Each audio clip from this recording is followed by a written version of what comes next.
Good morning leaders. మేము ఇక్కడ బెండ తోటకు వచ్చామండి. పక్కనున్న బెండ తోటలో మేము ప్రోడక్ట్ ఇచ్చి ఉన్నాము. అనుకోకుండా పక్కన తోటలో మరి ఈ సార్ కలిశారు. ఈ సారు స్టేట్ బ్యాంక్ ఆఫ్ ఇండియాలో మరి హెడ్ క్యాషర్లా చేసి రిటైర్డ్ అయ్యారు. సార్ ఖాళీ సమయాల్లో మరి అనుకోకుండా బెండ తోట వేశారు. ఆ సంగతి మాకు తెలిసి సార్ని కలిశారు.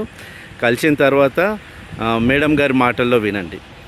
సార్ మీకు ఇక్కడ అగ్రి ప్రోడక్ట్ ఇచ్చాము కదా, అగ్రి ఉమ్మికి, అగ్రి మోజ్, అగ్రి 82 అది స్ప్రే చేసి కరెక్ట్ 10 days అవుతుంది.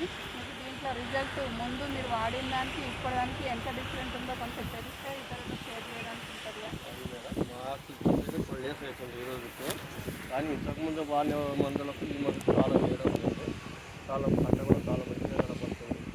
కాయలో కూడా చాలా తేడా కనపడుతుంది. పక్కన ఇంకో ప్రోడక్ట్ ఉంది కదా, అక్కడ వేసిన మందులు వేరు. ఆ కాయకి ఈ కాయకి చాలా ఆకి కూడా రైతు మిగతా రైతులు కూడా వచ్చి ఏ మందు వాడినామంటే 12 మందు వాడినామని చెప్పారు. వాళ్ళు కూడా అది కూడా మేమే చేస్తామని చెప్పేసి నన్ను అడుగుతున్నారు. అందుకే మీకు కూడా ఫోన్ చేసి చెప్తాను. సరే, ఇది మీరు వాడారు కదా, మీరు ఇంకా ఇతరులకు షేర్ చేయొచ్చా? రైతులు ఆల్రెడీ వచ్చిపోతున్నారు మేడం. రైతులు మిగతా రైతులు కూడా వచ్చిపోతున్నారు.